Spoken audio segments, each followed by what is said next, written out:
proposal. Karena nanti setelah pertemuan ini, saya harapkan Angkatan 2017 itu membuat proposal, istilahnya bukan mini proposal, sudah komplit lah, gitu sejadi-jadinya, nanti dikumpulkan ke tim skripsi. Nanti bisa di emailnya adalah tim skripsi 1 gitu, 1 angka @gmail.com gitu. Nah, yang banyak terjadi dalam pembikinan proposal itu adalah dalam penentuan unit analisis, ya. Nah, ini sebentar saya.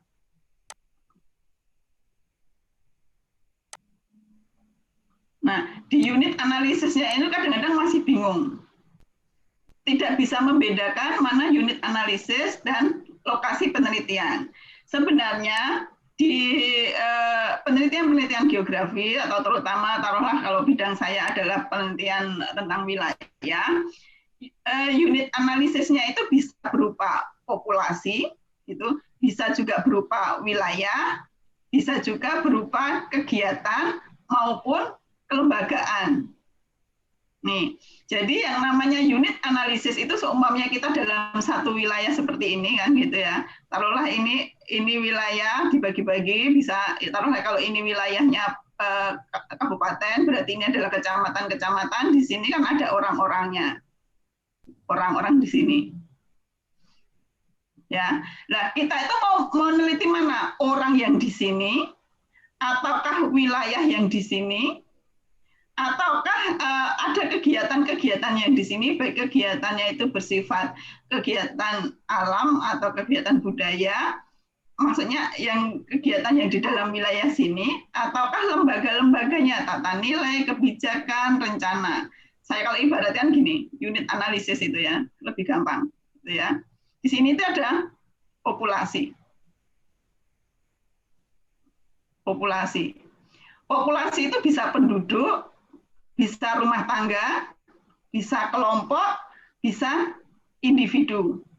Nah, tadi yang saya contohkan, kita akan meneliti orang-orangnya itu namanya kalau kita menggunakan unit analisisnya adalah populasi, penduduk gitu lah. Itu kalau yang pertama. Kalau yang unit analisis yang kedua yaitu wilayah. Wilayah itu bisa negara, maksudnya nasional, bisa provinsi, bisa kabupaten, bisa kecamatan, bisa desa, bisa unit lahan. Nah, yang unit analisis yang ketiga, kalau ini populasi dan wilayah ini yang paling sering kita gunakan untuk terutama kajian-kajian yang sifatnya regional. Nah, kalau yang unit kegiatan, unit analisis yang ketiga yaitu unit kegiatan, itu bisa objek alam. Objek alam itu taruhlah longsor, erosi, banjir, itu unit analisis berdasarkan kegiatannya alam. Kalau yang budaya apa? Budaya itu contohnya ya persebaran ATM, persebaran pasar, pariwisata dan sebagainya. Terus unit analisis yang ketiga itu bisa kelembagaan. Gitu. Kelembagaan, organisasi, tata nilai, dokumen, gitu kan ya. Ada penelitian taruhlah dari rencana tata ruang di seluruh kabupaten kota di Jawa Tengah gitu. Mana kabupaten mana sajakah yang mempunyai pengarus utamaan yang besar terhadap penanggulangan risiko banjir gitu kan, di list. Gitu. Itu yang dinamakan unit analisis. Kalau saya ibaratkan nanti saya bikinkan tabel gitu kan ya. Ini. Nah, berarti ini adalah unit analisisnya di sini. Taruhlah ya ini adalah Solo, Surakarta gitu ya. Nah, unit analisis kan objek yang akan diteliti gitu ya. Taruhlah kita akan meneliti tentang penduduk gitu ya, penduduk. Berarti kan di sini taruhlah kita meneliti jumlahnya, kepadatan kapitanya, pendapatan per kapitanya. Nah, ini adalah datanya. Data. Unit analisisnya taruhlah kita karena menelitinya adalah di Solo Raya, taruhlah ini Surakarta, ini Boyolali, ini Sukoharjo. Ini datanya apa gitu. Ini akan mempermudah kalian dalam penelitian di era COVID ini dengan menggunakan data-data sekunder. Terus kalau yang unit analisisnya populasi berupa penduduk rumah tangga, ini adalah cenderung kita menggunakan data-data primer, yaitu data-data yang diambil dengan menggunakan kuesioner. Ya, ini saya agak cepat gitu ya, karena ada kegiatan juga saya. Terus kalau yang unit analisisnya itu negara, biasanya adalah data-datanya adalah sekunder. Nah, data sekunder itu didapatnya dari mana? Biasanya itu dari BPS. Ini relatif komplit gitu kan ya.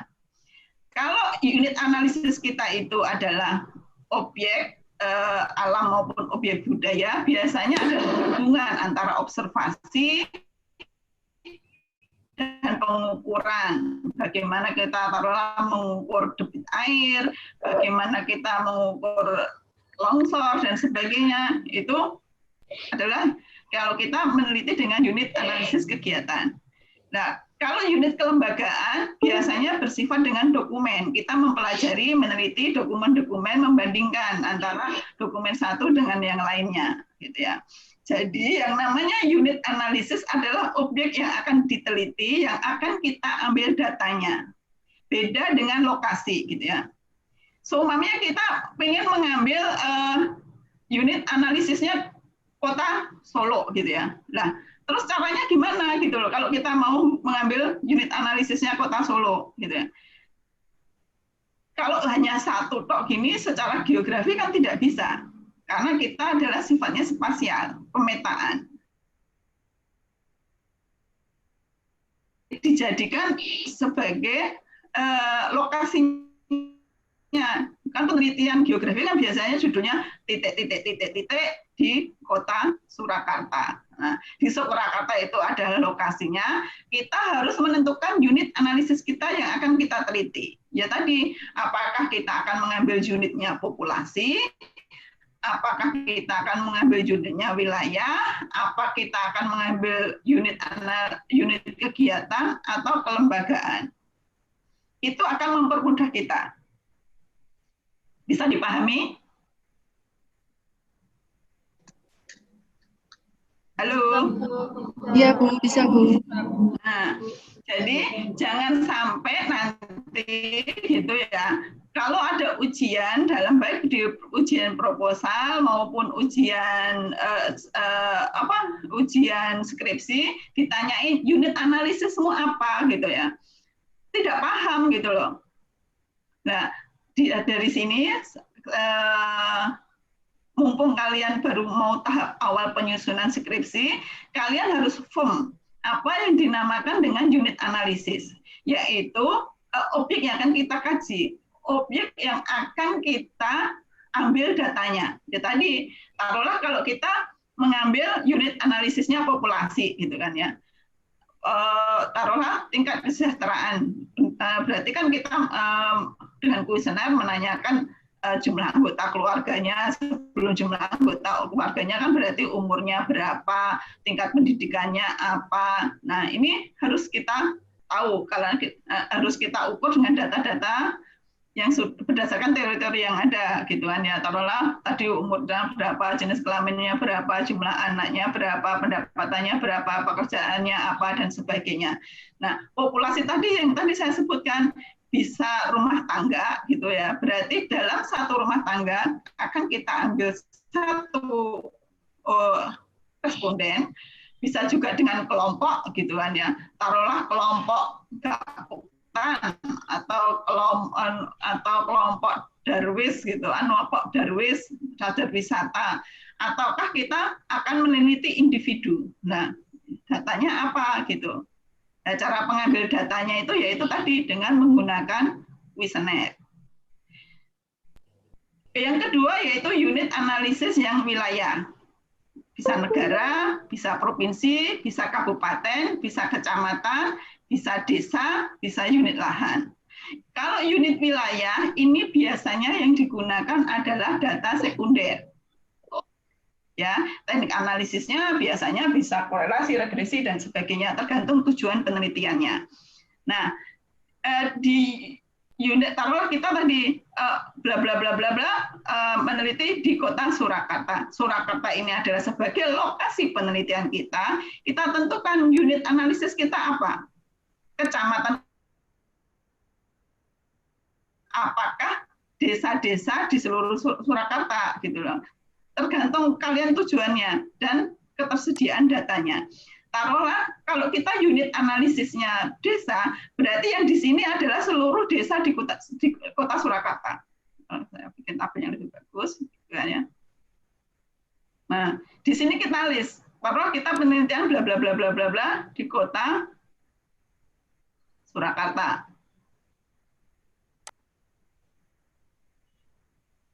Berarti kita di sini unit analisisnya, di sini kan unit analisis. Unit analisisnya UE gitu ya.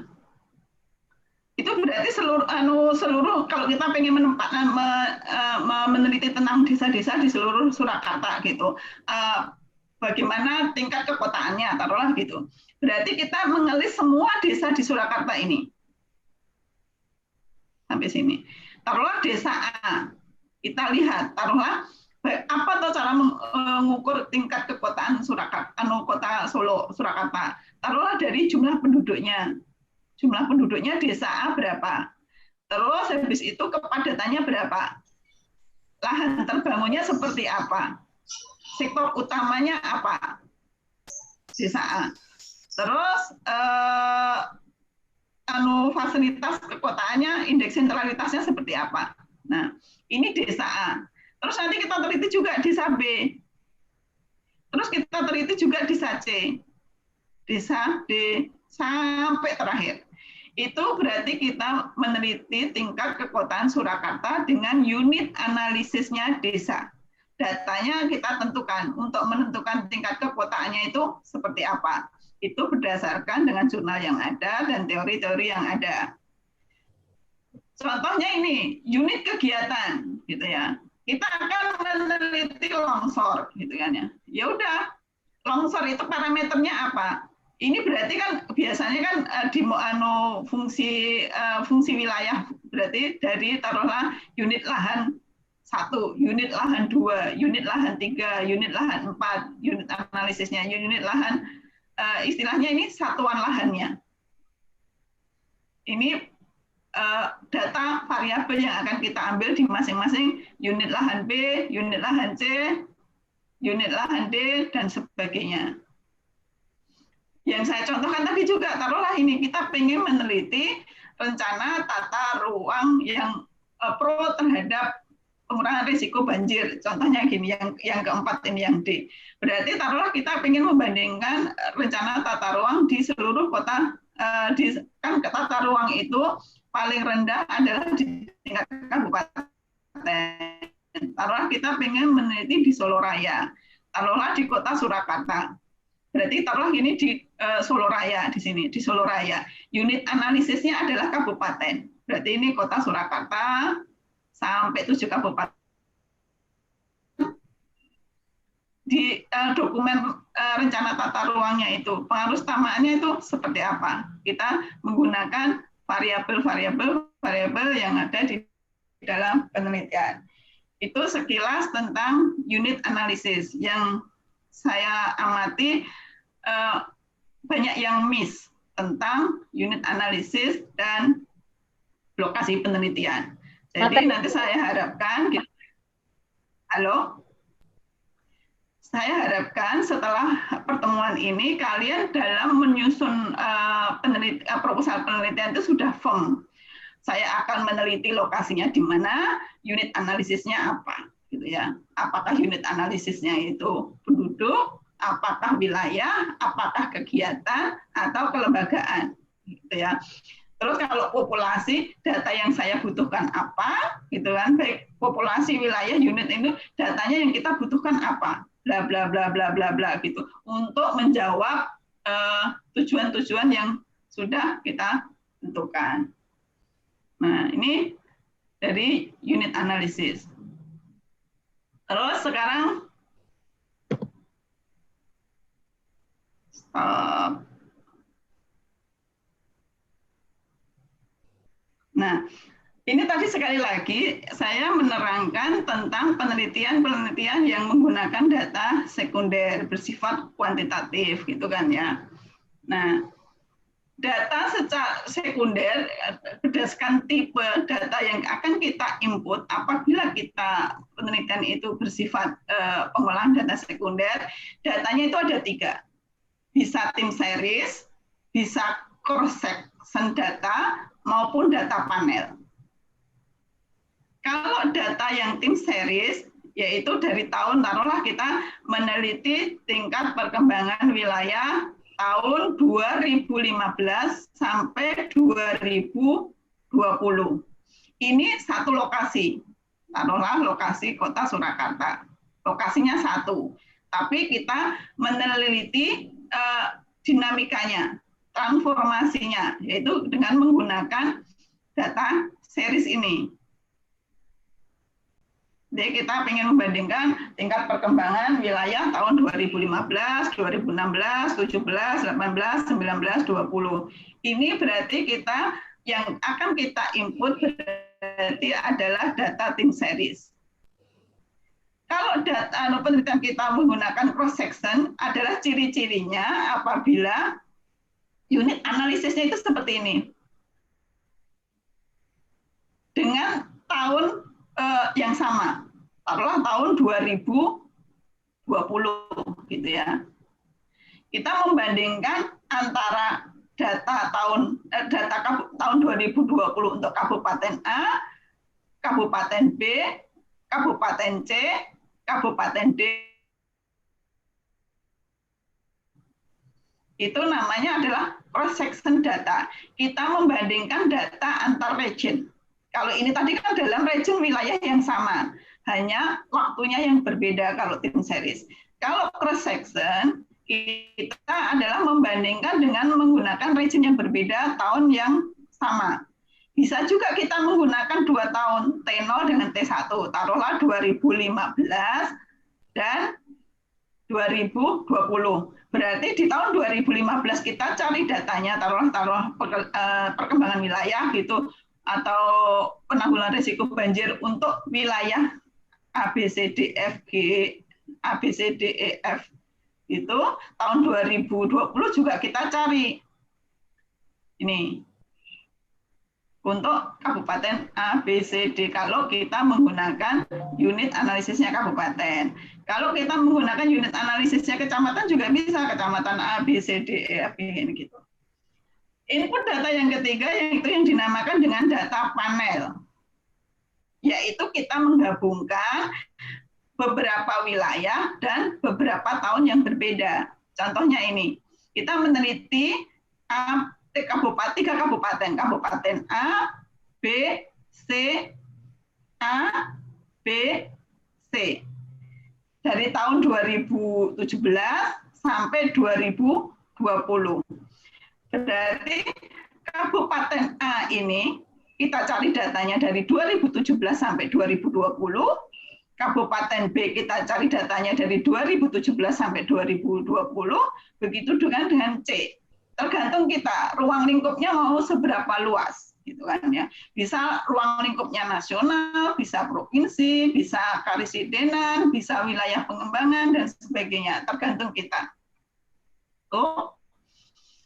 Sampai sini bisa dipahami tentang input data sekunder, baik series, cross section maupun data panel? Insya Allah sudah, Bu. Bisa, Bu. Ya, Bu. Kalau tidak paham bisa langsung bertanya, tidak menunggu akhir presentasi saya selesai ya. Terus, nih yang saya contohkan tadi, ini adalah unit analisis dalam penelitian. Ini untuk mempermudahkan aja teknisnya. Kita akan menentukan unit analisisnya itu apa, atau tadi populasikah, wilayahkah, atau objek kegiatan atau kelembagaan, gitu ya. Ini datanya bisa ini ABC itu datanya apa? Terus ini tadi jumlah penduduk, kepadatan penduduk, terus umur penduduk, pekerjaan penduduk, tingkat pendidikan penduduk atau apa gitu. Nah, ini datanya tergantung dari tujuan penelitiannya. Terus ini adalah perbedaan antara lokasi dan unit analisis penelitian, gitu ya. Indonesia, gitu ya, nasional, gitu. Kita bisa mempunyai pilihan, apakah kita akan menggunakan unit analisisnya provinsi, apakah unit analisisnya kabupaten, ataukah unit analisisnya kecamatan, atau unit analisisnya desa. Paling gampang dalam memahami unit analisis adalah orde di bawahnya, hierarki di bawahnya. Tidak harus di bawahnya langsung, 2 tingkat, 3 tingkat di bawahnya nggak apa-apa. Gitu. Taruhlah kita gini, kita meneliti taruh tingkat perkembangan desa-desa di Indonesia, gitu. Berarti kan unit analisisnya adalah desa. Berarti kan itu ordenya kan tidak 1 tingkat di bawah nasional, provinsi, gitu kan. 1 tingkat nasional kan di bawahnya kan adalah provinsi, tapi itu 1, 2, 3, 4 langsung ke desa. Sepanjang kita mempunyai data untuk mengukur tingkat perkembangan desa seluruh Indonesia, ini bisa dilakukan. Kita menggunakan unit analisis ini. Kalau kita meneliti di Provinsi Jawa Tengah, gitu ya, kita bisa mempunyai pilihan menggunakan unit analisis kabupaten, kecamatan, atau desa. Kalau kita unit analisisnya kabupaten, pilihannya ini. Kalau kita menggunakan unit analisisnya kecamatan, berarti ini. Kalau kita desa, berarti tadi penduduk. Yang tadi saya gambarkan seperti ini. Taruhlah kalau kita ruang lingkup, ini taruhlah ruang lingkup kabupaten atau provinsi atau kecamatan dibagi menjadi wilayah-wilayah. Di dalam wilayahnya itu ada penduduk. Yang paling kecil ini kan adalah penduduk, penghuninya ini. Nah, bisa juga tadi unit kegiatan tadi bahwa tidak meneliti orangnya yang di sini, tapi dari objek kegiatannya. Bisa objek kegiatan fisiknya, longsor, banjir, dan sebagainya, maupun sosial budayanya, tadi persebaran ATM, pasar, dan sebagainya. Tuh. Ini saya lebih memantapkan untuk bagaimana cara menentukan unit analisis dalam penelitian. Nah, seandainya nanti kalian menggunakan data sekunder karena efisiensi di era COVID ini yang tidak memungkinkan kalian untuk terjun ke lapangan, ini dengan menggunakan data sekunder itu kita bisa lakukan, gitu kan ya. Biasanya data sekunder ini bisa didapat di BPS, gitu ya. Nah, di BPS ini. Nah, datanya biasanya di BPS itu bisa berupa sensus, bisa survei maupun data instansional. Survei ini adalah bagian dari sensus, gitu kan. Tahu kan bedanya sensus dan survei. Kalau survei kan istilahnya kan diteliti satu-satu, gitu kan ya. Tapi tidak semua populasi. Kalau sensus kan adalah semua populasi, gitu kan ya. Pada dasarnya data-data yang ada di data BPS ini berasal juga dari data primer. Contohnya yang belum lama ini kalian disebari kuesioner tentang sensus tahun 2020. Itu kan berasal dari merupakan data primer ini yang akan sekunder di BPS ini. Makanya sekarang kita akan dengar namanya wali data dan sumber data. Nah, BPS ini merupakan wali data untuk data-data yang sensus, survei, dan data instansional. Nah, tipe data di BPS ini bisa merupakan data publikasi maupun data mentah. Nanti kalau kalian searching di Google gitu bps.co.id, maka akan muncul ya namanya itu data-data publikasi. Datanya itu gratis. Tapi kalau kalian ingin menggunakan ini dalam penelitian saudara, kalian harus menginput data yang dari publikasi di BPS ini, karena bentuknya adalah PDF. Nah, tipe data yang kedua yaitu data mentah. atau metadata. Data ini biasanya berbayar dan tidak perlu input data karena itu sudah berwujud Excel. Nah, ini berbayar sebenarnya tidak terlalu mahal kalau seluruh Indonesia mungkin bisa 5 juta, tapi kemarin ada teman saya yang satu kabupaten itu datanya komplit gitu hanya 100.000 gitu kan. Tuh. Jadi tipe data di BPS itu ada itu, yang publikasi itu kita bisa gratis, tapi syaratnya kita harus menginput satu-satu. Kalau kita datanya itu kabupaten gitu, menginput data desa gitu ya, berarti desa-desa seluruh kabupaten itu harus kita input datanya. Data apa ya? Tergantung penelitian. Kalau kita penelitian sosial berarti kan data kependudukan. Kalau ekonomi data perekonomian gitu kan ya. Terus kita input. Tapi kalau kita bisa mempunyai data mentahnya ini, itu tidak perlu menginput. Ya, data mentah ini kalau kalian taruhlah biasanya bekerja atau berinteraksi dengan orang-orang proyek, itu akan sangat mudah sekali untuk mendapatkan ini karena biasanya di kegiatan proyek itu menganggarkan data untuk membeli data mentah ini yang harganya 5 juta tadi. Tapi kalau kita membelinya hanya per kabupaten itu yang relatif murah, itu sekitar 100 ribuan. Tuh, tipe data di BPS. Terus,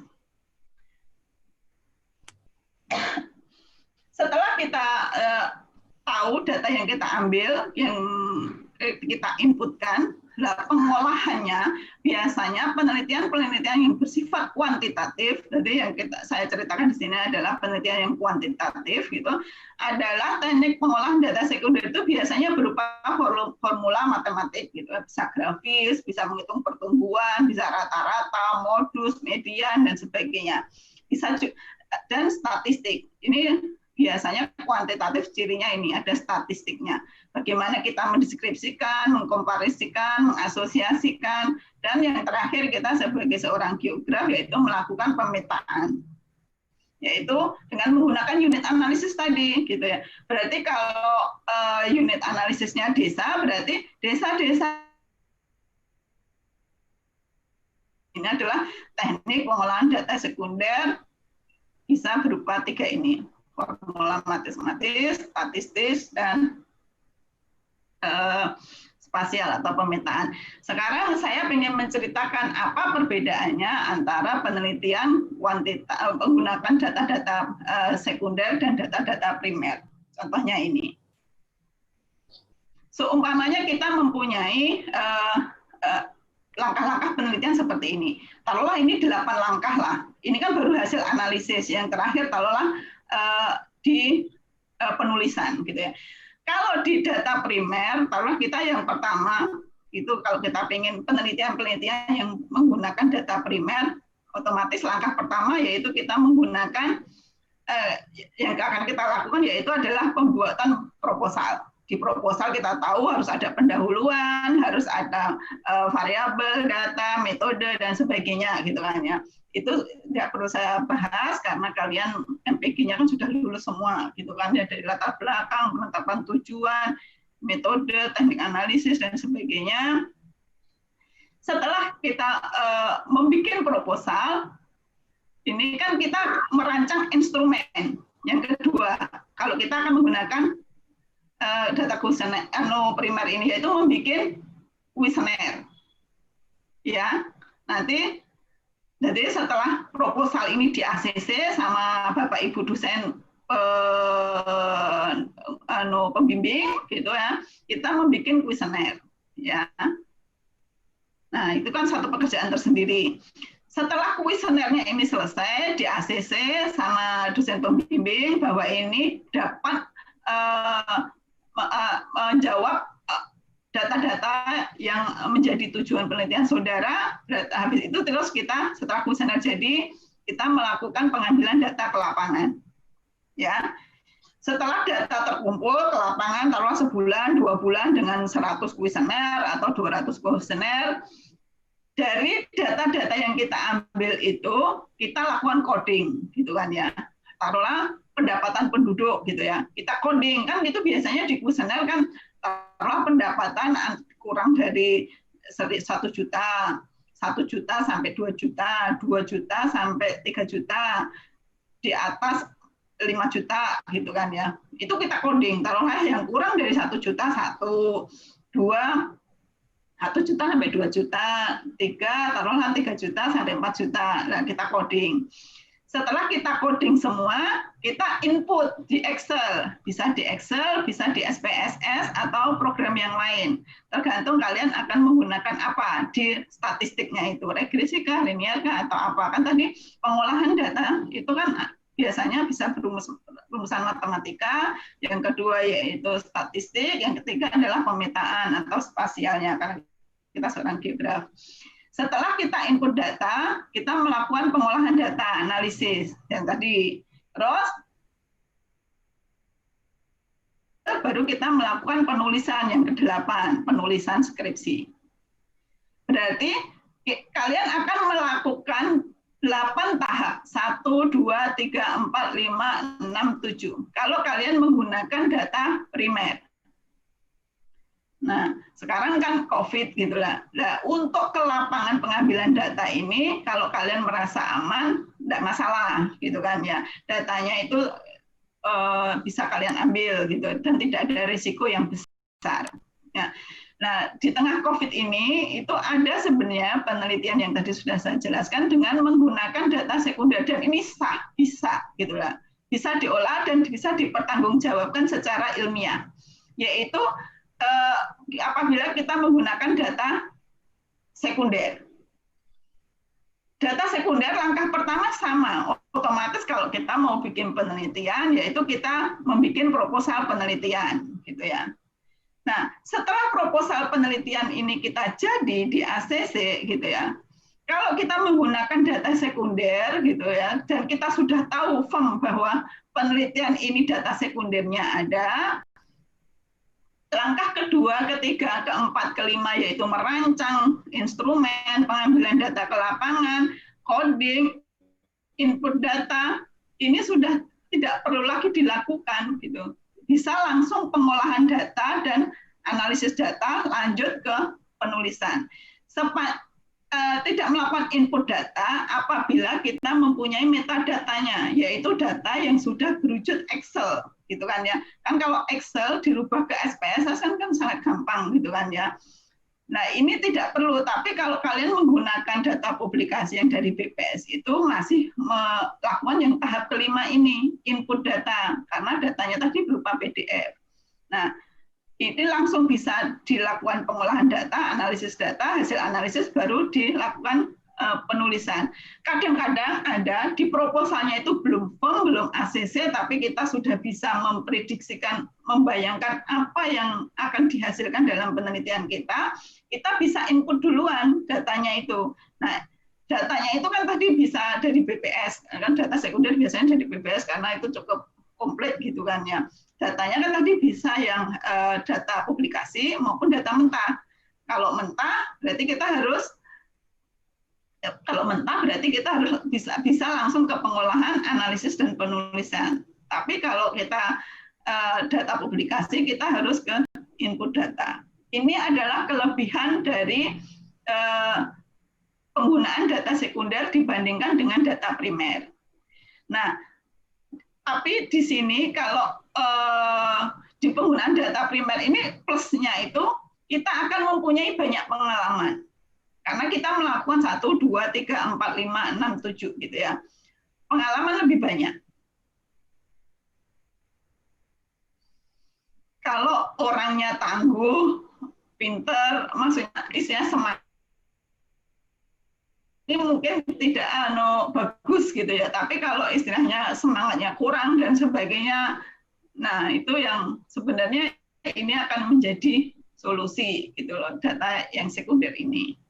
Karena hanya dari satu bisa langsung ke pengolahan, terus analisis, terakhir penulisan. Ini saya akan mengambilkan satu contoh gitu. Dulu. Ini contoh.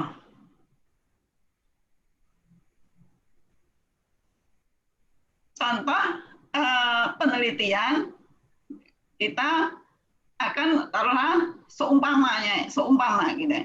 Identifikasi tingkat perkembangan wilayah dan pusat pertumbuhan di Provinsi Jawa Tengah.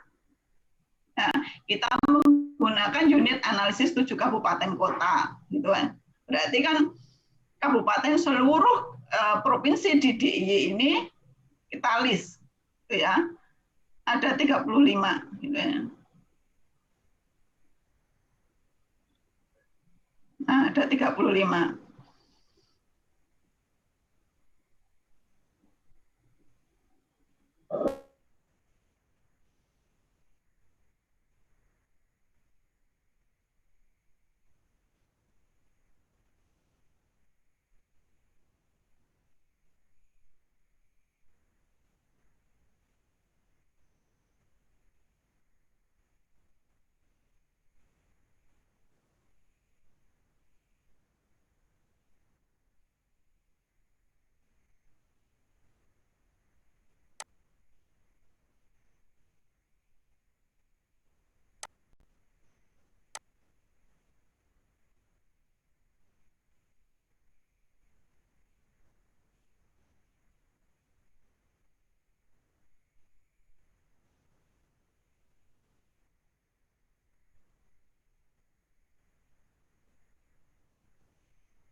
Ya.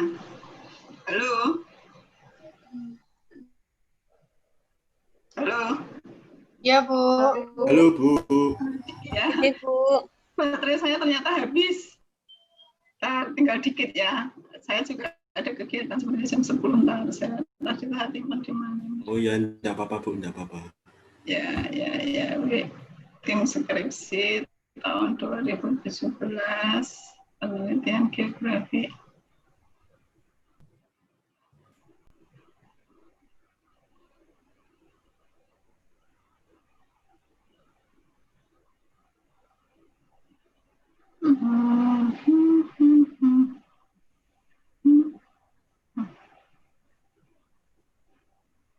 Tadi sampai mana tadi? Ini kan ya, tadi kita langkah penelitian menurut data apabila kita menggunakan data primer dan menggunakan data sekunder. Kalau kita mempunyai 7 langkah gitu kan ya, di primer itu dari pembikinan proposal, merancang instrumen, pengambilan data, coding, input, pengolahan data, analisis data, penulisan skripsi gitu kan ya. Tapi kalau kita menggunakan data sekunder gitu, kita bisa memangkas ini dari langkah 2, 3, 4, 5 gitu ya. Input data tidak perlu dilakukan sepanjang kita mempunyai data mentahnya gitu ya, bukan data publikasinya gitu, karena data mentahnya itu bisa sudah berupa Excel gitu. Terus nah ini contoh kasusnya, contoh kasus seumpamanya kita akan meneliti, judulnya gini, telah identifikasi tingkat perkembangan wilayah dan pusat pertumbuhan di Provinsi Jawa Tengah gitu kan ya. Kita mengidentifikasi tingkat perkembangan. Nah, kalau kita menggunakan unit analisis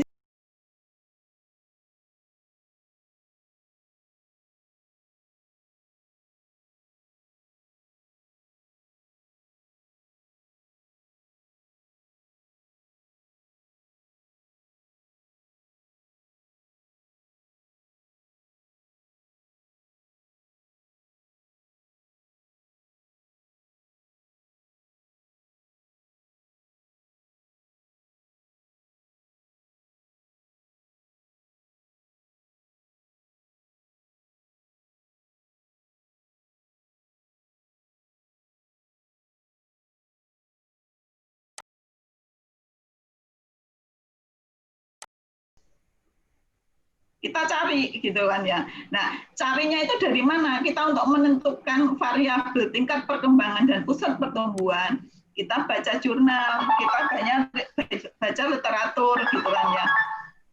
Halo, gimana Bu? Halo. Nah, kita baca jurnal. Tuliskan.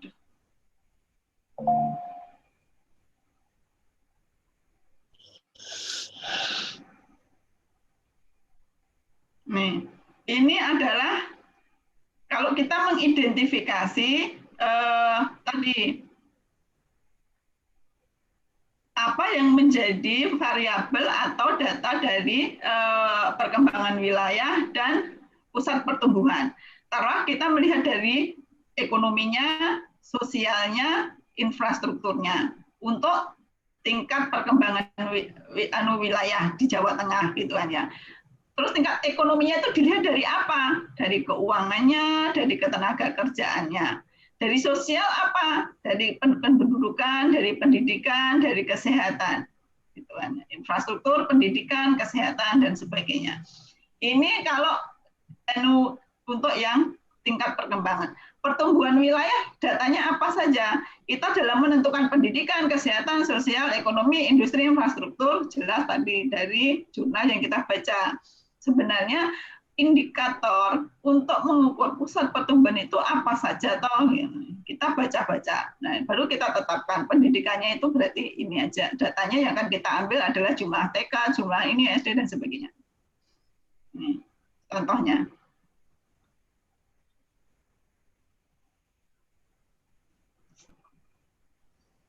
Kembali ke sini. Tadi judulnya adalah identifikasi tingkat pertumbuhan dan perkembangan. Semuanya kita menentukan tujuannya seperti ini. Mengidentifikasi tingkat perkembangan kabupaten, kota di Jawa Tengah. Yang kedua, mengidentifikasi pusat pertumbuhan kota dan wilayah sekitarnya atau hinterland di Jawa Tengah.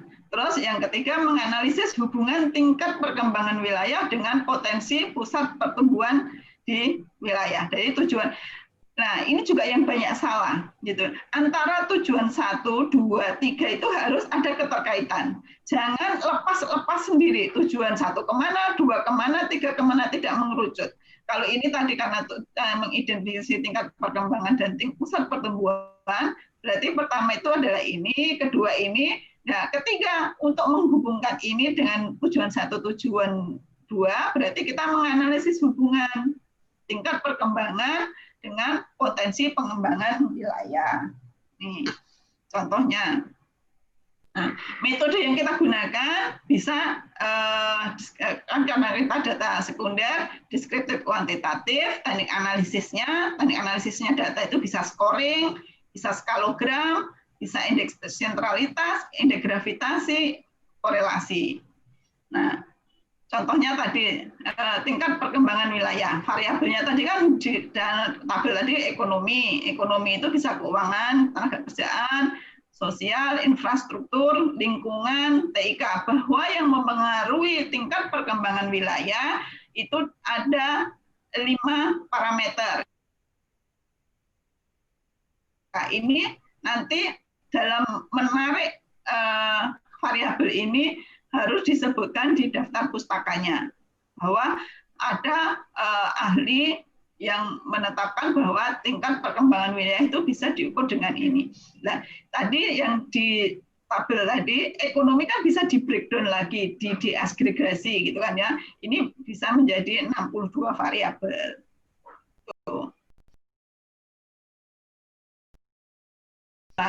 Pusat pertumbuhan itu bisa pendidikan, kesehatan, dan sebagainya. Nah, ini contohnya adalah kita menggunakan input PDRB, gitu kan ya.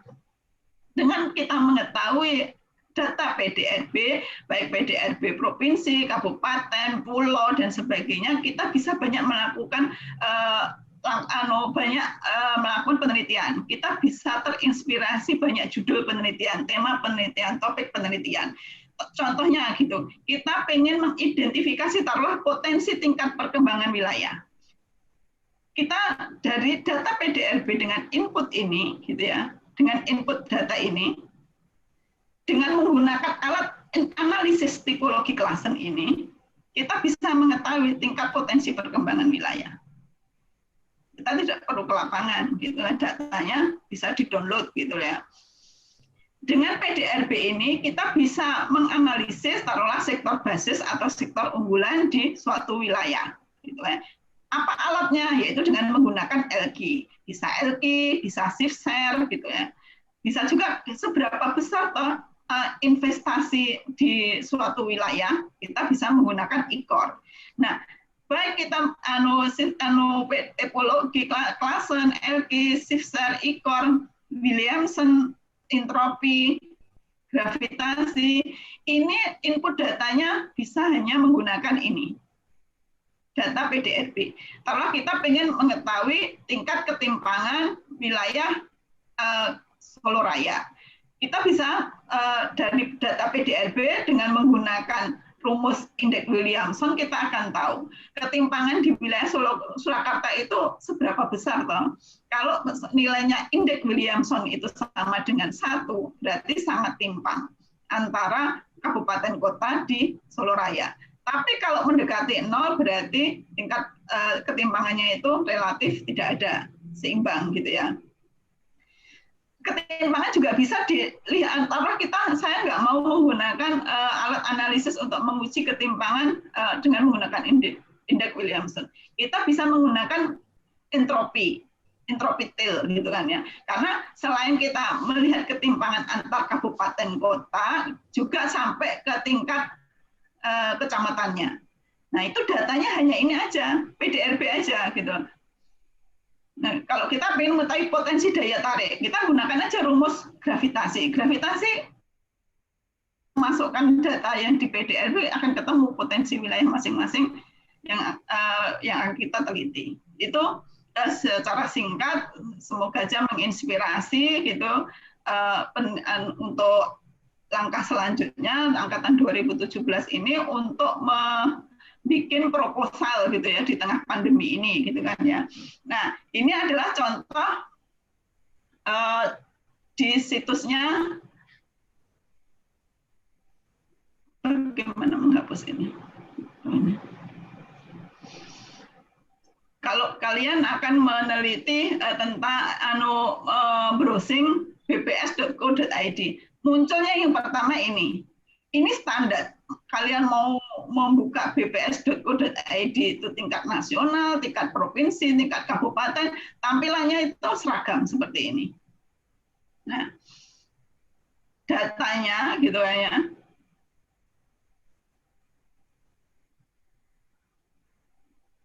datanya itu macam-macam yang di sini. Taruhlah ini, nah yang di paling banyak di sini bukan.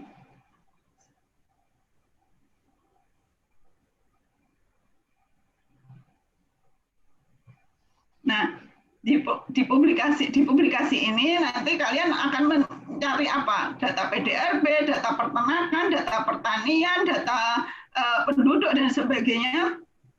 Itu bisa dari sini.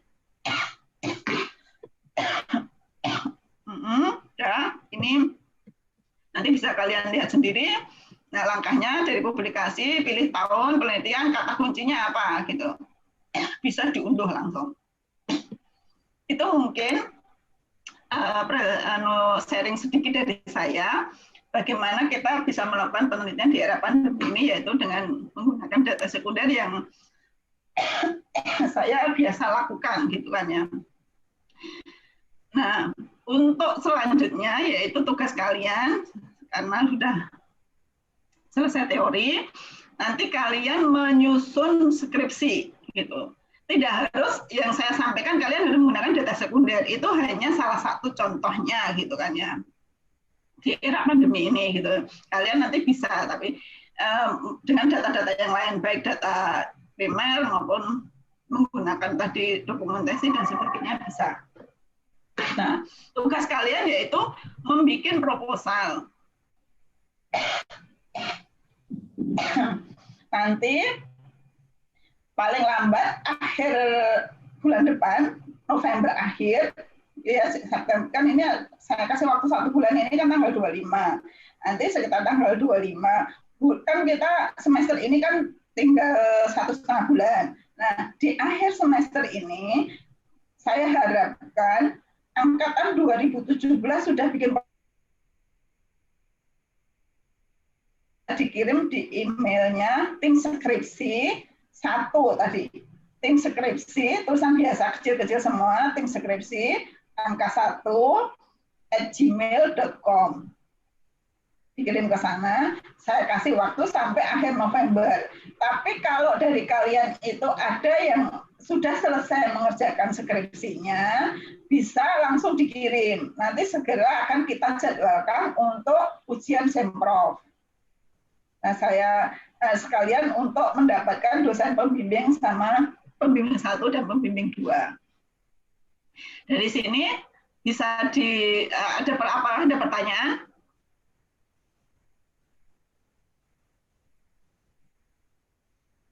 Halo? Belum ada, Bu. Belum, Bu. Ya, berarti nanti ini ternyata Bu Lintang hadir. Bu Lintang. Ini juga tim skripsi. Bu. Oke. Ini sudah di PPT untuk gabung ke kelas. Yes. Bu Rita, mohon maaf. Gimana Bu Lintang? Niki saya ada beberapa tambahan usul, Ibu. Sakit saya sampaikan. Oke, terima kasih. Baik, terima kasih adik-adik. Saya mulai ya, bismillahirrahmanirrahim. Assalamualaikum warahmatullahi wabarakatuh. Waalaikumsalam warahmatullahi wabarakatuh. Ya, selamat pagi adik-adik sekalian. Mohon maaf, di sini saya hendak menyampaikan beberapa masukan-masukan dari Bapak Ibu dosen bahwa untuk penelitian untuk pengajuan proposal untuk skripsi adik-adik sekalian bisa juga dalam bentuk tidak hanya dalam bentuk sosial, fisik, tapi juga bisa dalam bentuk pendidikan adik-adik. Nah, kemudian adik-adik juga jangan takut untuk melakukan penelitian pendidikan, karena sepertinya untuk jumlah penelitian di pendidikan ini agak berkurang. Sepertinya kemarin saya berdiskusi dengan Pak Singgih seperti itu. Dan demikian, jangan takut untuk pengambilan data pun juga pasti bisa disiasati. Ya.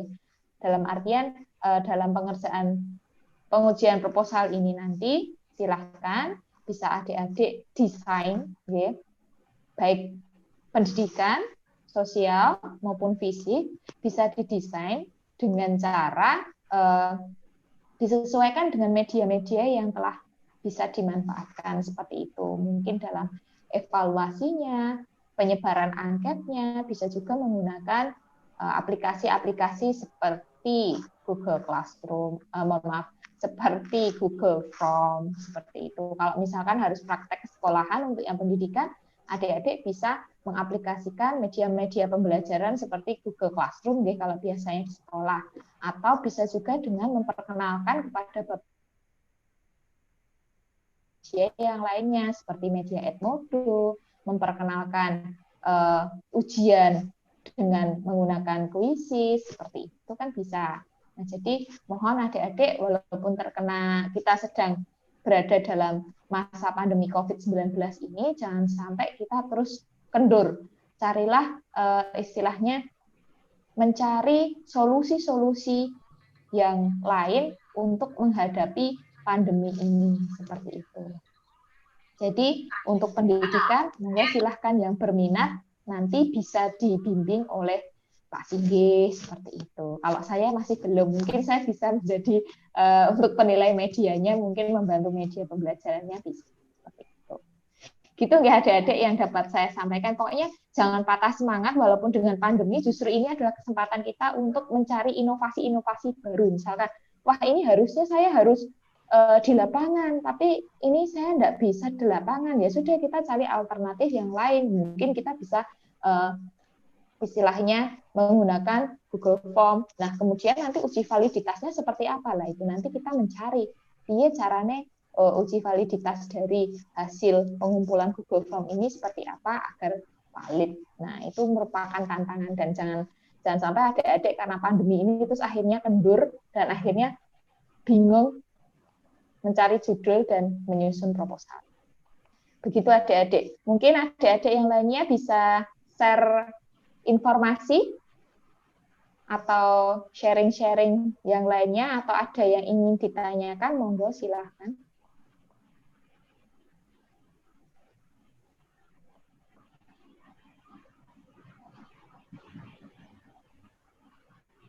Permisi Bu, apakah ada sesi tanya jawab Bu?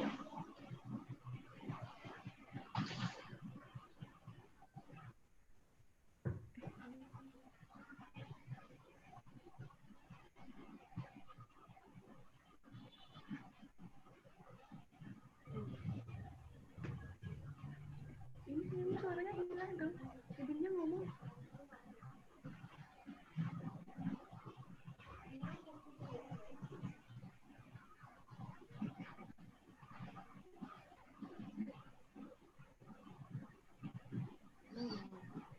Halo, Bu, izin bertanya. Mbak, nggak dengar. Semangat, ayo semangat. Permisi Bu, izin bertanya. Ya, Mbak siapa ini? Ini saya menggunakan Rahma akun Zara. Rahma Bu. Ya, Ya. Tapi saya Enisa Fitri Bu, NIM-nya 23. ya. Izin bertanya Bu, untuk kan misalnya saya pengen membuat penelitian tentang PTK gitu Bu. Terus itu kan nanti kan penelitiannya kan di kelas-kelas gitu. Nah, yang saya terima kasih. Penelitiannya kelas-kelas. Iya Bu. Bu Lintang, mau ditanggapi Bu Lintang? Baik Bu Rita.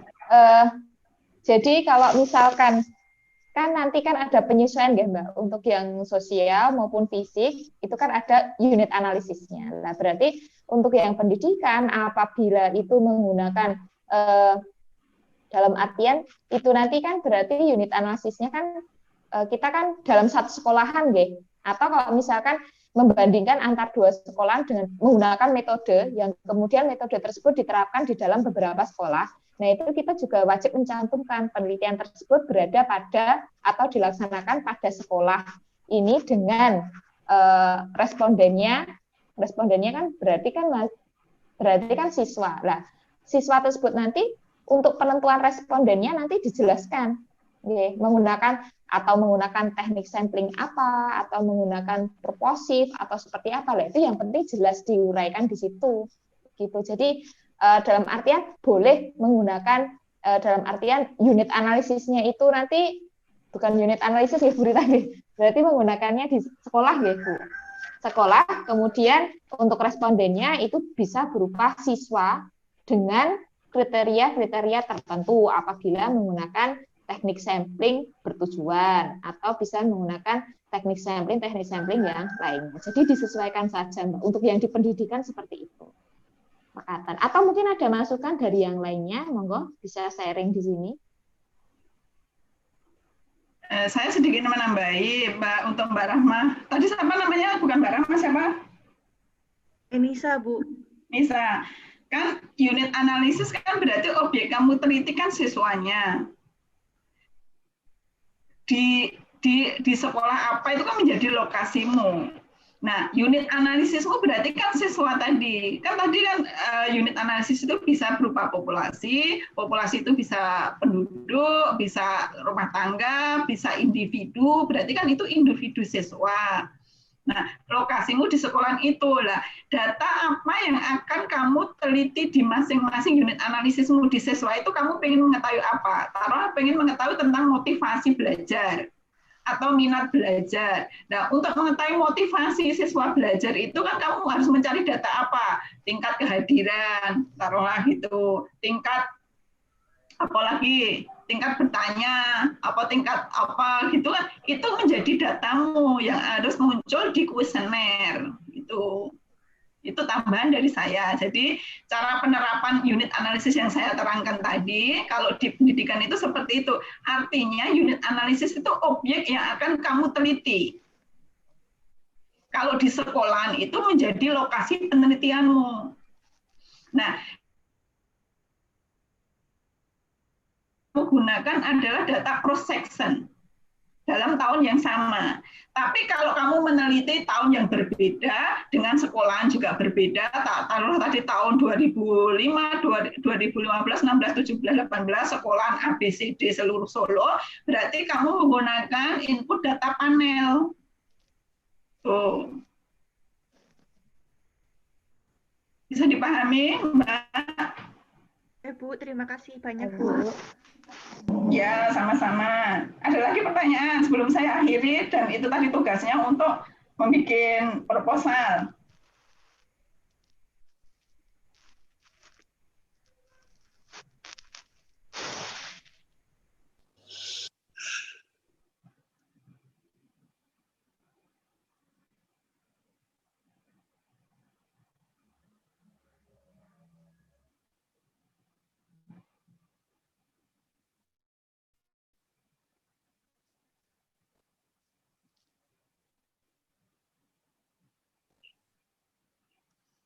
Sudah? Tidak ada? Bu Lintang mau nambah, Ibu? Sepertinya, Bu Niku, nanti mungkin adik-adik bingung dalam kelanjutannya untuk, nggih boten Bu, karena ini nanti kan penugasan bagi adik-adik hanya membuat proposal rutin ya Bu, nggih?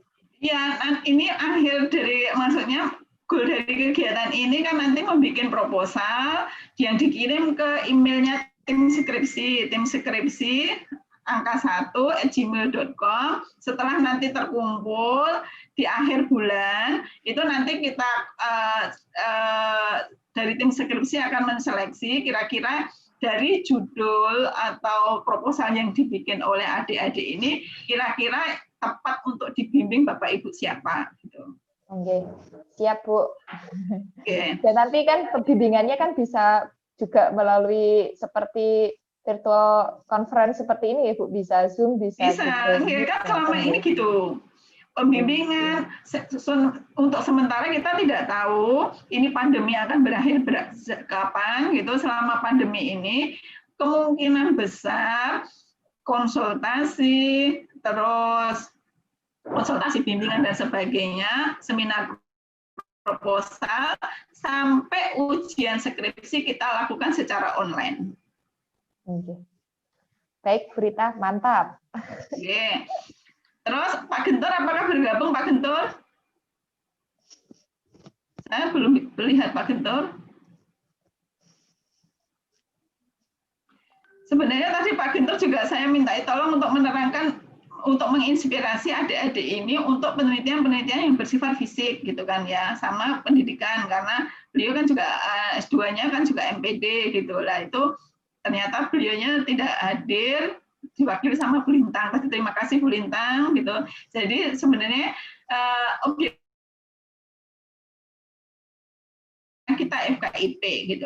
Yang tadi saya terangkan adalah salah satu contoh apabila kita meneliti tentang regional pembangunan yang Bu Lintang contohkan tadi, kalau kita penelitian tentang tema-tema pendidikan. Tapi pada dasarnya intinya sama, bagaimana kita akan mengambil data dan sebagainya, langkah-langkah yang tadi, kalau langkah data primer itu seperti ini, sekunder itu seperti ini, itu sama. Oke, ini sudah jam 10 lebih, apakah bisa, kalau tidak ada pertanyaan, apakah bisa diakhiri? Dendi mana Dendi, Mas Dendi? Gabung nggak nih? Ya Bu, gabung. Ya, gimana untuk waktu teman-teman? Ya, saya rasa sudah Bu. Kalau tidak ada pertanyaan dari teman-teman, mungkin bisa dicukupkan. Ya, saya tunggu tanggal 25 November nanti untuk draft proposalnya skripsi tadi, tim skripsi 1@gmail.com. Bu, saya mau tanya, untuk Ya. pengirimannya ke email itu kolektif atau satu orang langsung mengirimkan ke email tersebut, Bu?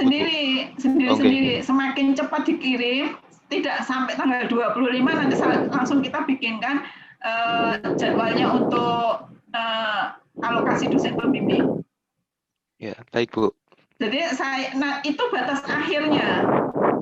Batas akhir tanggal 25 itu mengirim.